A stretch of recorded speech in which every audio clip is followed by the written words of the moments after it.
चलिए हम शुरू करते हैं हमारा वोकेबुलरी सेशन। तो हमारा पहला वर्ड है बिसीच। बिसीच का मतलब होता है विनती करना। क्या होता है? विनती करना। जब आप विनती करते हो यानी बैक करना, विनती करना, इसे हम क्या बोलेंगे? बिसीच बोलेंगे। क्या बोलेंगे? बिसीच यानी विनती करना। जैसे, और ये एक वर्ब है तो वर्ब की जगह पे यूज होगा, इसका पार्ट्स ऑफ स्पीच क्या है? वर्ब है। जैसे beseech you to take a stand for your self, यानी मैं बैक करता हूँ, यानी मैं विनती करता हूँ कि तुम अपने लिए क्या लो? स्टैंड लो। यहाँ पे इसके सिनोनिम्स देख लेंगे। एडजर, एडजर इसका सिनोनिम है, यानी इसी के भाई बहन है ये सारे के सारे। अगर एग्जाम में 3 ही आ जाए और 1 ही आ जाए और आपसे पूछा जाए इसका सिनोनिम टिक कीजिए तो आप इन पर टिक करेंगे, है ना? एडजर हो गया, बैग हो गया, इम्प्लोर हो गया, इम्पोर्ट्यून हो गया, सप्लीकेट हो गया, एंट्रीट हो गया और प्लीड हो गया। देखिए एडजर का मतलब हम बोल सकते हैं कि विनती कर रहे हैं हम। बैग का मतलब आप सबको पता ही है। बैग का मतलब आप सबको बैक का मतलब आप सबको पता ही है ना? इम्प्लोर कर रहे हैं। इम्पोर्ट्यून को याद कैसे रखना है? ये देखो, आपको कोई फोन अपना इंपोर्ट करके मंगवाना है तो आप क्या कर रहे हो? फॉरेन कंट्री से रिक्वेस्ट कर रहे हो, तो इससे आप इम्पोर्ट्यून को याद रखना।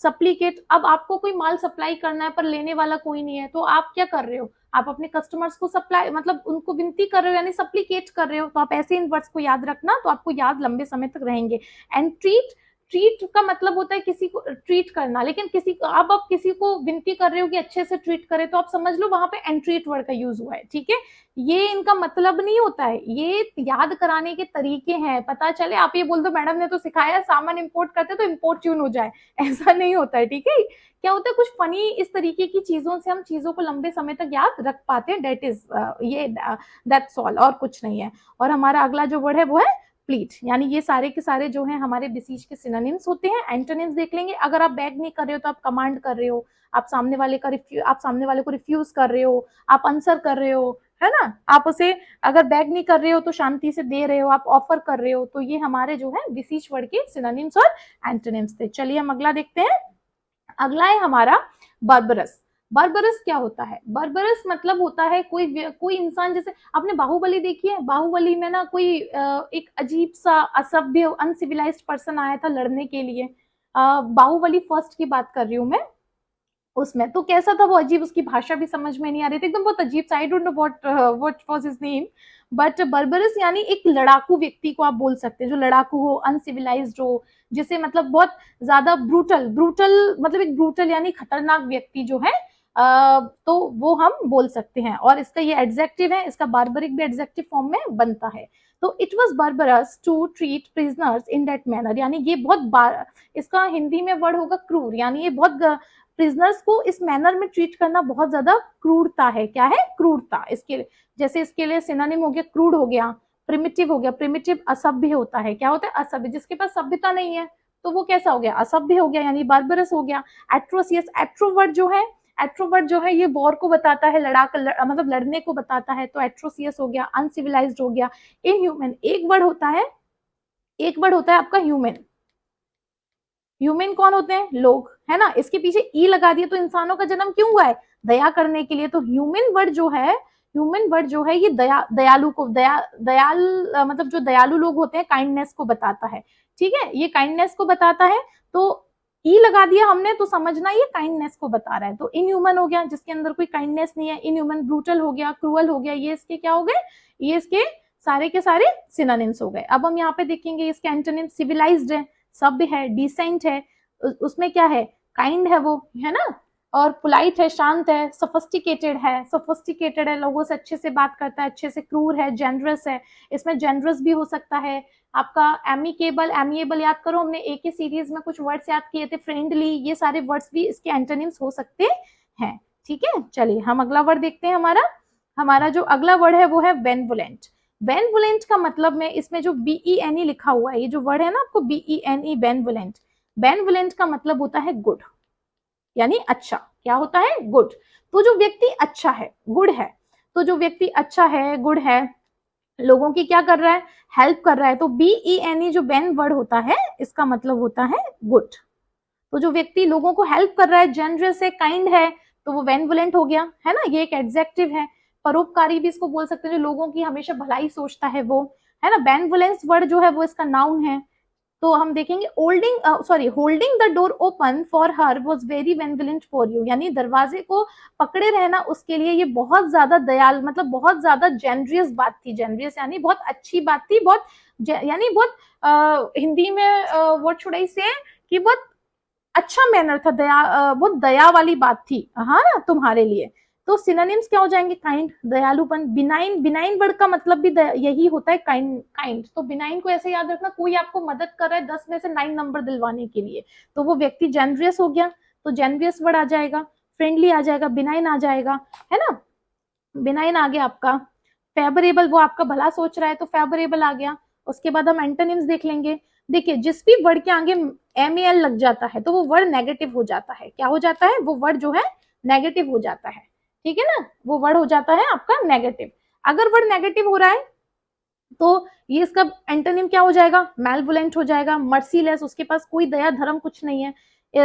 तो वो कोई कोई परोपकार नहीं करता, कोई अच्छे काम नहीं करता। तो स्टिंगी भी इसका मतलब हो सकता है। स्टिंगी का मतलब है काम, कोई भी चीज को करने के लिए आपके अंदर कंजूसपन नहीं होना चाहिए, लेकिन यहाँ पे कंजूसपन है उसके अंदर, तो वो स्टिंगी भी हो गया, है ना। मेलिगेंट जो है इसका मतलब भी होता है कि जेब में, मतलब कोई उसको वर्ड जो एम एल लग गया तो समझ लो ये बिल्कुल बीईएनई बिन का क्या हो गया? अपोजिट हो गया।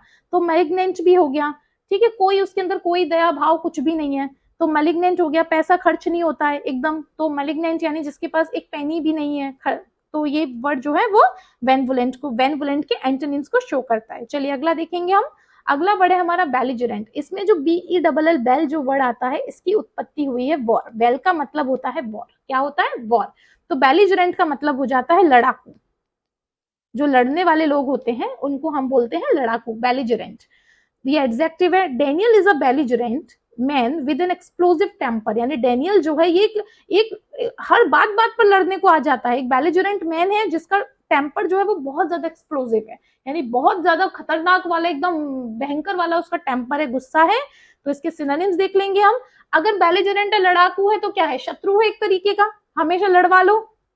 तो हॉस्टाइल हो गया, शत्रु। एग्रेसिव है, बहुत ज्यादा गुस्सा बर्दाश्त नहीं कर सकता।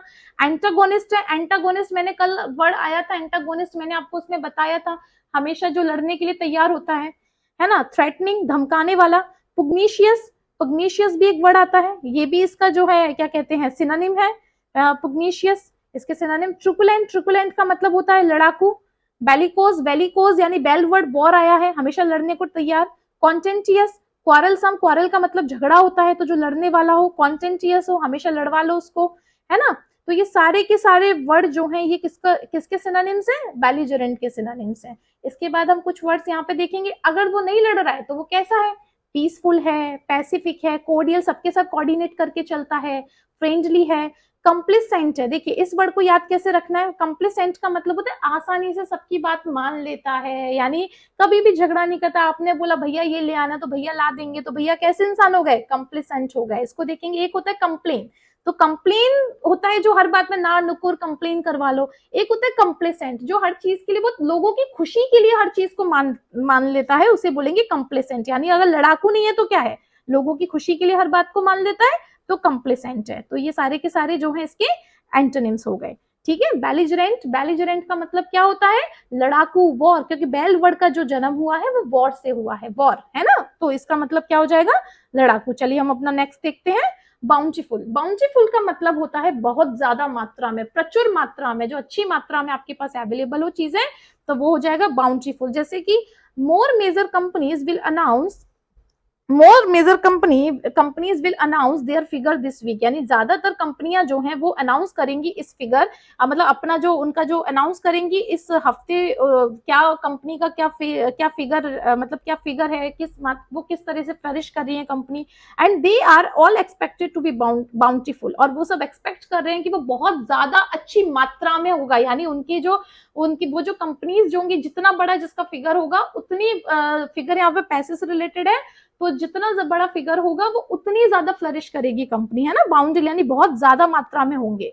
तो इसका पहला वर्ड हो गया अबंडेंट। अबंडेंट हो गया, अबंडेंट यानी बहुत मात्रा में। Plentiful, ample, bumper, bumper offer यानी ऑफर बहुत सारे आए हैं, तो बम्पर। गिविंग जेनरसली का मतलब क्या होता है ये देखो। अगर कोई व्यक्ति बहुत ज्यादा उसके पास, देखिए बाउंटीफुल के दो मतलब होते हैं, एक होता है जो प्रचुर मात्रा में आपके पास हो, एक ये मैनर के लिए भी आता है जब आप बहुत ज्यादा काइंड हो, आप किसी पे बहुत, क्योंकि आपके पास काइंडनेस अंदर बहुत भरी है ना, तो आप लोगों को दया दिखा रहे हो, तो ये हो जाता है आप काइंडनेस हो, आप लिबरल हो, आप लोगों की बात, आप लिबरल हो मतलब आप लोगों को सबको बहुत अच्छे से ट्रीट करते हो, तो आपके पास ये वाला जो मैनर है ये बहुत ज्यादा है, तो ये इसका एक तरीके, ये इसका भी जो है क्या कहते हैं सिनोनिम बन जाता है, ध्यान रखिएगा। मुनिफिसेंट, मुनिफिसेंट को ऐसे याद रखेंगे, मुनि लोग कैसे होते हैं एकदम मोन, मतलब मुनि लोग क्या करते हैं, दया दया भाव करते हैं, उदारता, उदारता है ना, उदारता बरसाते हैं, तो मुनिफिसेंट को आप इससे याद रखना, ठीक है। अगर चीज आपके पास बहुत ज्यादा मात्रा में, तो इसके एंटोनिम कैसे हो जाएंगे, इसके एंटोनिम होंगे कि आपके पास चीजों की बहुत कमी है, तो हो गया मीगर, हो गया मीगर यानी कमी होना, स्कैंट, इनसफिशिएंट, इनएडिक्वेंट। अब देखिए ये वाले जो वर्ड्स थे ये क्वांटिटी के लिए थे, लेकिन ये वाले जो एंटोनिम्स आएंगे ये ठीक आपके बोलना चाहिए, अगर आप जेनरस हो मतलब आप उदार हो, तो यहाँ पर आप कंजूस हो, माइजरली, स्टिंगी, कंजूस हो, पर्सिमोनियस, पर्सिमोनियस को याद ऐसे लिख रखेंगे, आपका जो पर्स है उस वो हो गया मोन, उसमें से नहीं निकल रहा पैसा, तो पर्सिमोनियस यानी आप, आपकी स्थिति कैसी होगी, पर्सिमोनियस यानी आप कंजूस हो, है ना, पैसा ही नहीं निकलता पर्स से खर्च करने के लिए, तो आप क्या हो गए, आपके पास है ही नहीं, बहुत कम मात्रा में, तभी तो नहीं खर्च हो रहे हैं, तो ये सारे जो वर्ड्स हैं ये इसके एंटोनिम्स हो जाएंगे, और ये इसके जो है क्या हो जाएंगे, सिनोनिम्स हो जाएंगे। चलिए हम हमारा अगला वर्ड देखते हैं, वो है बी लिटिल। बी लिटिल का मतलब क्या होता है, बी लिटिल का मतलब होता है किसी को छोटा दिखाना, या फिर किसी को तुच्छ समझना, या किसी को नीचा दिखाना, बी लिटिल कहलाता है। Belittle as a verb belittle होगा, और बी लिटिलमेंट इसका जो है नाउन फॉर्म होगा। चलिए जैसे इसका सेंटेंस देख लेते हैं, Daisy's mother belittled her as a child, यानी डेजी की जो मदर थी उन्होंने उसे क्या किया, बी लिटिल्ड यानी उसका जो कॉन्फिडेंस था एज अ चाइल्ड वो कम कर दिया, क्यों, टेलिंग हर, ये बोलकर that no one wants to hear her voice, कि कोई उसकी आवाज जो है वो सुनना नहीं चाहता। तो बी लिटिल, हमें ना बी लिटिल ये वाली जो चीज है ना हमें कभी नहीं करनी चाहिए, हमें हमेशा लोगों की तारीफ करनी चाहिए, उन्हें सपोर्ट करना चाहिए। चलिए इसके सिनोनिम्स देखेंगे, बी लिटिल, लिटिल कर दिया बी, यानी इसको आप ऐसे याद रखो, किसी को छोटा बनाना, किसी को तुच्छ समझना, है ना। इसके सिनोनिम्स देखेंगे, किसी को डाउनग्रेड कर दिया आपने, जब भी डिस वर्ड आ जाए तो ये नेगेटिव होता है, जिस तरह मल वर्ड नेगेटिव होता है एमएल मेल, उसी तरह डिस वर्ड जो है ये भी नेगेटिव होता है, डिस्पैरेज हो गया, डेनिग्रेट हो गया, डेनिग्रेट आप उसको क्या कर रहे हो, डेनिग्रेट कर रहे हो, जैसे कि डेनिग्रेट को याद आप ऐसे रख पाओगे, देखो डेनिग्रेट मूवीज में विलेन होते थे ना, डेनी डिजम्पा, आई थिंक वो शायद विलेन होते थे, तो वो क्या करते थे, लोगों को छोटा समझते थे, तो डेनिग्रेट, डेनिग्रेट करना, डेप्रिशिएट, डेप्रे, डेप्रे का मतलब होता है किसी चीज को कम कर देना, यानी निचले स्तर को बोला जाता है, यानी आप क्या कर रहे हो, डेप्रिशिएट कर रहे हो, डेप्रिकेट कर रहे हो, डिक्राई कर रहे हो, ये सारे के सारे जो वर्ड्स हैं ये आपके सिनोनिम्स हैं बी लिटिल के, ठीक है। तो एक बार मेरे साथ रिवाइज कर ले, downgrade, disparage, denigrate, depreciate, deprecate और डिक्राई, ठीक है। इसके एंटोनिम्स देख लेंगे हम, अगर आप किसी को नीचा नहीं दिखा रहे हो, तुच्छ नहीं समझ रहे हो, तो आप ऑब्वियसली उसकी तारीफ कर रहे होगे, तो आप उसको प्रेज कर रहे हो। एक वर्ड होता है LOUD, लाउड का मतलब होता है चिल्लाना, और एक होता है LAUD, इसका मतलब ये जो लाउड होता है इसका मतलब होता है तारीफ करना, LAUD, ध्यान रखिएगा। तो एक वर्ड लाउड हो गया, एक्सल्ट हो गया, एक्सटॉल कर रहे हो, एक्सटॉल का मतलब होता है बहुत पब्लिकली किसी की तारीफ करना, आप एक्सटॉल कर रहे हो, उसे ग्लोरीफाई कर रहे हो, अपलॉड बोलते हैं ना, अपलॉड, तारीफ कर रहे हो, आप उसे मैग्नीफाई कर रहे हो, है ना, एंडोर्स कर रहे हो, तो ये सारे के सारे वर्ड्स जो हैं आपके बी लिटिल के एंटोनिम्स हैं। एक और बार रिवाइज कर लेंगे, प्रेज करना, लाउड, एक्सल्ट, हाँ एक्सल्ट, एक्सटोल करना, ग्लोरीफाई करना, अपलाउड करना, मैग्नीफाई करना, एंडोर्स करना, तो ये सारे के सारे वर्ड जो है हमारे बी लिटिल के बनते हैं। हमारा जो अगला वर्ड है वो है वर्जन, ये वर्ग्यून नहीं होता है, ध्यान रखना, इट इज वर्जन। तो देखिए इस वर्ड का मतलब क्या होता है, इसका मतलब होता है किसी चीज का तेजी से बढ़ना, बिजनेस, जैसे किसी ने बिजनेस चालू किया, सडन वो एकदम से मतलब बहुत कमाल की उसकी गाड़ी निकल पड़ी बिजनेस की, तो उसका बिजनेस क्या कर रहा है, बर्जन कर रहा है, यानी बी वर्ड, बी यानी बर्व वर्ड, जैसे कि our subscribers of Naina education world are burgeoning now, यानी हमारे जो सब्सक्राइबर्स है वो क्या कर रहे हैं, बहुत अच्छी ग्रो, रैपिडली, बहुत तेजी से जो है बढ़ रहे हैं, तो ये एज अ वर्ब यूज किया गया, देखो आर के बाद वर्ब की आईएनजी फॉर्म आती है, यूज किया गया है। इसके सिनोनिम्स देख लेंगे, कोई चीज ग्रो रैपिडली, इंक्रीज कर रही है, एक्सप्लोड कर रही है, shoot up, shoot up word जो है ये फ्रेजल वर्ब है, शूट अप का मतलब भी होता है तेजी से ग्रो करना, बढ़ना। जो अच्छी अच्छी कंपनीज होती हैं उनके पास अगर अच्छा कंटेंट, अच्छा प्रोडक्ट होता है तो वो बहुत जल्दी शूट अप करती हैं। स्वेल करना, किसी चीज में एकदम से स्वेलिंग आ जाती है तो उसका क्या क्या हो जाता है, वो एकदम से मोटा बड़ा हो जाता है ना, तो मतलब बढ़ रही है चीजें, एक्सपेंड हो रही है, प्रॉस्पर हो रही है। थ्राइव, थ्राइव मतलब फ्लरिश कर रही है, इसमें फ्लरिश वर्ड भी हो सकता था, थ्राइव। मशरूम, मशरूम आपने देखा है, मशरूम वर्ड भी, मशरूम वर्ड भी जो आप एज अ वर्ब यूज कर सकते हैं। मशरूम कहीं पे लगा होता है तो पूरे में फैल जाता है, यानी वो चीजें बढ़ रही हैं। तो बढ़जन का मतलब क्या हो जाएगा, चीजों को बढ़ना। अगर वो नहीं बढ़ रही हैं तो एक तरफ क्या हो रही होंगी, वो कम हो रही होंगी, लेसन हो रही है, डिक्लाइन हो रही है, यानी वो जो है गिर रही है, श्रिंक हो रही है, एक तरीके से श्रिंक हो रही है, डिमिनिश हो रही है। डिमिनिश को ऐसे याद करो, डिमिनिश छोटे छोटे पॉइंट्स जो हैं वो छोटे छोटे पॉइंट्स में जो है खत्म हो रही है, डिमिनिश हो रही है। विथर, विथर वर्ड यूज होता है जब चीजें मुरझाने लगती हैं, तो क्या हो रही हैं ये, हाँ ये विथर हो रही हैं, शिवर हो रही हैं, यानी धीरे धीरे चीजें जो है मुरझाने लगी हैं, यानी कम हो रही हैं इन शॉर्ट। ठीक है, चलिए नेक्स्ट देखेंगे। हमारा हमारा अगला वर्ड है वो है बट्रेस। बट्रेस का मतलब क्या होता है, बट्रेस का ये वर्ड जो है, बट्रेस का मतलब होता है किसी चीज को सपोर्ट करना। ये एज अ नाउन और एज अ वर्ब भी यूज किया जा सकता है। जैसे होता है ना, आपके घर का कोई पिलर होता है, जैसे आपकी मदर, एज अ मदर आपकी मदर जो है वो बट्रेस है, यानी आपकी मदर आपके घर का सबसे इंपॉर्टेंट सपोर्ट है ना। As a noun, as a verb भी हम इसको यूज कर सकते हैं। None of these claims is buttressed by an argument, यानी कोई भी आर्ग्यूमेंट के द्वारा इसके कोई भी जो क्लेम्स हैं, उसके जो भी उस पर इल्जाम है, उन्हें क्या नहीं किया जा सकता, सपोर्ट नहीं किया जा सकता, क्योंकि यहाँ पे नन वर्ड जो है नेगेटिव है। और याद रखना, क्लेम्स अगर दो, यहाँ पे अगर दो ही इल्जाम होते तो नीदर आ जाता, लेकिन इल्जाम जो है वो बहुत ज्यादा है, तो यहाँ पे नन ऑफ दीज क्लेम्स, यानी इन ये जितने भी उस पर इल्जाम लगे हुए हैं, उन्हें क्या नहीं किया जा सकता, किसी भी आर्ग्यूमेंट के द्वारा सपोर्ट नहीं किया जा सकता। ठीक है ना। सपोर्ट, अब सिनोनिम्स देखेंगे। सपोर्ट करना, अबटमेंट करना। देखिए ये वर्ड जो यहाँ से बट, यहीं से आप ले लेना, अबटमेंट। पायर करना, चीजों को क्या करना, पायर करना, है ना।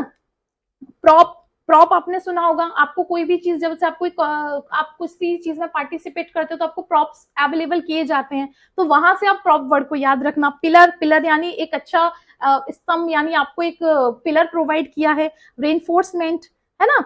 और एक्सटेंशन, यानी ये सारे के सारे जो वर्ड है, रेनफोर्समेंट यानी सपोर्ट प्रोवाइड करना, ये आपने उसमें सुना होगा। रेनफोर्समेंट, सोल्जर्स वगैरह, जो आर्मी वगैरह जो होती है वहां पे ये वर्ड यूज किया जाता है। तो ये सारे के सारे जो वर्ड्स होते हैं ये किसको शो करते हैं, बट्रेस वर्ड जो है वो सिनोनिम्स को शो करता है। ठीक है, इसके बाद हम इसके एंटोनिम्स देख लेंगे। इसके जो एंटोनिम्स बनेंगे वो देखेंगे हम। वीकन, अगर आप सपोर्ट नहीं कर रहे हो तो चीजों को आप क्या कर रहे हो, कमजोर कर रहे हो, नेगेट कर रहे हो, उन्हें मना करके उनका हौसला, नेगेट वर्ड नेगेटिव, नेगेटिव से आया है तो आप उन्हें नेगेट कर रहे हो, डिस्प्रूव कर रहे हो, अंडरकट कर रहे हो। अंडरकट यानी आप उनकी जो है उसको कम कर रहे हो, अंडरमाइन कर रहे हो, है ना। ये जितने भी वर्ड अंडरमाइन, अंडरकट, यानी ये आपके जो सपोर्ट को जो है वो क्या कर रहे हैं, डिस्करेज कर रहे हैं, यानी आपको करेज नहीं दे रहे, डिस्करेज है। अंडरकट, अंडरमाइन, डिसअप्रूव कर रहे हो आप। तो बट्रेस वर्ड जो है ना, ये इसके सिनोनिम्स होते हैं और ये इसके एंटोनिम्स होते हैं। तो बट्रेस वर्ड का मतलब क्या होता है, इसका मतलब होता है चीजों को सपोर्ट करना, अबटमेंट करना, पायर करना, प्रॉप करना, पिलर करना, रेनफोर्समेंट करना, एक्सटेंशन करना। ठीक है, चलिए वो है befuddle. Befuddle verb, इसका पार्ट्स ऑफ स्पीच वर्ब है, और वी फडल्ड का मतलब, वी फडल्ड जो है ये एडजेक्टिव है। वी फडल का मतलब होता है कंफ्यूज्ड, यानी कंफ्यूजन होना, कंफ्यूज सिचुएशन, चकरा जाना, कि कुछ समझ ही ना आना, तो हम बोल सकते हैं वहां पे we fuddle. The long discussion we fuddled them, यानी लंबे जो डिस्कशन थे उन्होंने उसे क्या कर दिया, वी फडल्ड कर दिया, यानी उन लोगों को कंफ्यूज कर दिया। तो इसके सिनोनिम्स देख लेंगे। कंफ्यूज्ड हो गया, मडल्ड हो गया, एडल्ट हो गया, विविल्डर्ड हो गया, डिसोरिएंटेड हो गया, परप्लेक्स्ड हो गया। कंफ्यूज्ड यानी कुछ समझ नहीं आ रहा, कंफ्यूज्ड हो गए हो। मडल्ड भी बोल सकते हो आप, आपको कुछ समझ नहीं आ रहा तो आपने ना गुस्से में अपना सर कहाँ पे दे मारा, हाँ मिट्टी में दे मारा, आप ये समझ लो, तो मडल्ड वर्ड हो गया। एडल्ट हो गया, है ना। बी विल्डर्ड हो गया, वी विल्डर्ड वर्ड भी याद रहेगा। तो डबल डी, ये जो ऐसा साउंड है ना डो वाला, तो आप समझ जाना ये सारे के सारे addled, muddled, addled, befuddle, ये सारे के वर्ड, सारे वर्ड जो है वो कंफ्यूजन को दिखाते हैं। डिसओरिएंटेड यानी आपका ओरिएंटेशन ही नहीं है क्लियर, तो आप डिसओरिएंटेड हो, है ना, कंफ्यूज हो। परप्लेक्स जो एकदम से चकरा गए हो, भयभीत हो गए हो, एकदम से डर जाना, मतलब क्या हुआ एकदम से चकरा जाना, तो परप्लेक्स भी इसका सिनोनिम बन सकता है। और अगर ये सारी चीजें कंफ्यूजन को दिखा रहे हैं तो दूसरी तरफ हमें क्लैरिटी मिलेगी, एंटोनिम्स, है ना। क्लियर हो गया, आप अश्योर हो, आप एनलाइटन है, एनलाइटन यानी एनलाइटन बोलना चाहिए कि आपको चीजें क्लियरली प्रॉपर तरीके से दिखाई दे रही हैं, है ना, इन्फॉर्म, आपको चीजें इन्फॉर्म की गई हैं, अब आपको जो कंफ्यूजन था उसको दूर कर दिया तो आप सेटिस्फाई हो। तो ये सारे के सारे वर्ड्स जो है आपके किसको दिखाते हैं, आपके एंटोनिम्स को दिखाते हैं, ठीक है ना, जैसे कि क्लियर, अश्योर करना, एनलाइटन यानी आपके एनलाइटन का मतलब वही होता है ना कि कोई चीज है उसको प्रकाश में लाना यानी क्लैरिटी प्रोवाइड करना, एनलाइटन। तो ये जो है बी फडल वर्ड है। चलिए अब हम हमारा अगला वर्ड देखते हैं। चलिए अब हमारा एपिसोड 2 का लास्ट वर्ड है बी लीगर। इसको समझते हैं, बी लीगर एग्जैक्टली होता क्या है। बी लीगर वर्ड का जो ओरिजिन है वो डच से है, डच लोग इस वर्ड को लेकर आए थे। तो बी प्लस लीगर, LEGER, लीगर जो वर्ड है ना, बी प्लस लीगर, बी का मतलब होता है ऑल, अराउंड और अबाउट, और लीगर का मतलब होता है कैंप। क्या होता है, कैंप। तो वो लोग क्या करना, ऑल कैंप, अराउंड कैंप यानी कैंप के चारों ओर, तो क्या कर लिया, आपको घेर लिया है, मुसीबत में डाल दिया है। तो इस तरीके से बी लीगर वर्ड क्या कर लिया है, बीच में आप हैं, चारों तरफ से घिर चुके हैं, तो बी लीगर वर्ड को आप यूज कर सकते हैं, ठीक है ना। तो बी लीगर वर्ड जो है ये आपका वर्ब है, और इसको अगर ये आपका वर्ब है तो ये वर्ब की पोजीशन पर ही यूज होगा, इसका पार्ट्स ऑफ स्पीच वर्ब है। तो देखिए he is specially beleaguered at the movement, यानी ही इज स्पेशली, अभी वो है स्पेशली क्या है, घिरा हुआ है इस movement, as it is, as if he can do nothing right, अभी वो कुछ भी ठीक नहीं कर सकता है। समझ में आया। और घिरा हुआ किस में, परेशानी में, कठिनाई में, तब हम बी लीगर्ड का यूज करेंगे। ऐसा नहीं कि अच्छे में भी घिरा है तो आप बी लीगर्ड यूज कर रहे हो, बिल्कुल नहीं, ठीक है। इसके सिनोनिम्स देख लेंगे। हार्ड प्रेस्ड, हार्ड मतलब कठिनाई, मुसीबतें, उसमें मतलब उसको क्या कर रही है तकदीर, उसकी हार्ड प्रेस्ड कर रही है, घिरा हुआ है। ट्रबल्ड है, ट्रबल्ड तो आपने सुना ही होगा, ट्रबल्ड है। बिसीज्ड है, जैसे आपने सुना होगा पुलिस वाले बोलते हैं ना कि हमने तुम्हें चारों तरफ से घेर लिया है, तो बिसीज्ड वर्ड भी लीगर एक ही चीज है, बिसीज्ड है, अंडर सीज है। हैम्ड इन वर्ड भी यूज होता है। ब्लॉकेड, ब्लॉकेड का मतलब होता है नाकाबंदी लगा देना, तो नाकाबंदी मतलब एक तरीके से क्या होता है, घेर लिया गया है आपको। तो ये सारे के सारे वर्ड्स जो है इसके सिनोनिम्स बनते हैं। उसी तरफ इसके एंटोनिम्स देख लेंगे। अगर आपको नहीं रोका, अगर आप पे नाकाबंदी नहीं लगाई गई है, आप पे कोई आपको कहीं पे कोई मुसीबत नहीं है, तो आप क्या हो गए, केयर फ्री हो गए, आप रिलैक्स्ड हो गए, लिबरेटेड, एकदम लिबरली घूम रहे हो, कोई टेंशन ही नहीं है ना, लिबरेटेड हो गए, रिलीज आपको छोड़ दिया गया है, कोई प्रॉब्लम नहीं, रेस्क्यूड आपको बचा लिया गया है, जो भी मुसीबतें आप पर हुई है रेस्क्यूड हो गया। इमेंसिपेटेड जो वर्ड होता है ये एक बड़ा प्यारा वर्ड है, ये वर्ड यूज होता है लॉ मतलब कानून की भाषा में। इमेंसिपेटेड का मतलब होता है जब आप किसी व्यक्ति को राइट्स देते हैं, राइट्स इन द सेंस जैसे कोई व्यक्ति घिरा हुआ है, मतलब उसको ये राइट नहीं दिया गया है जो और लोगों को दिए गए हैं, अगर इस तरीके के कोई भी हक, उसको कोई भी राइट्स दिए जाते हैं या कोई भी अधिकार, विशेष अधिकार दिए जाते हैं जिससे वो अपनी लाइफ को फ्रीली इंजॉय कर ले, तो ये भी इमेंसिपेटेड वर्ड भी जो है बी लीगर का एंटोनिम में पूछा जा सकता है। ऐसा नहीं हो कि आपको इमेंसिपेटेड मिल जाए बाकी के 3 मिल जाए, तो आपको ध्यान रखना है इमेंसिपेटेड वर्ड हो सकता है, यानी किसी व्यक्ति को विशेष अधिकार देना जिससे वो अपने राइट्स को केयर फ्री जो है यूज कर सके। तो इमेंसिपेटेड वर्ड जो है ये भी बी लीगर का एंटोनिम बनता है। Thank you so much everyone. I hope आपको आज का जो एपिसोड 2 है वो पसंद आया होगा वोकेबलरी का। ये पूरा एपिसोड एग्जाम के पॉइंट ऑफ व्यू से बहुत जरूरी है, तो प्लीज आप जो है अब तो एटलीस्ट याद कर लो। जैसे एग्जाम में अगर कोई एंटोनिम सिनोनिम से जुड़ा हुआ क्वेश्चन या आरसी में ही कुछ वोकेब ऐसी आती हैं जिनके मतलब आपको पता नहीं होते, तो आप इसके साथ जो है उनके वोकेबलरी जो है वो सीख जाओगे, तो आपके आरसी समझना भी आपके लिए बहुत इजी हो जाएगा। चाहे कुछ भी चीज, आप कोई भी चीज पढ़ते हो कुछ है, तो वोकेबलरी एक बहुत इंपॉर्टेंट पार्ट होता है उसका। तो चलिए, thank you so much everyone. इस वीडियो को जो है आप लोग क्या करें, आप सभी को पता है, सबकी तरह मैं भी यही बोलूंगी, शेयर करें, लाइक करें और अपने दोस्तों तक जो है पहुंचाएं कि वो भी ज्यादा से ज्यादा जो है वोकेबलरी सीख सकें। चलिए, bye bye, take care, have a nice day everyone.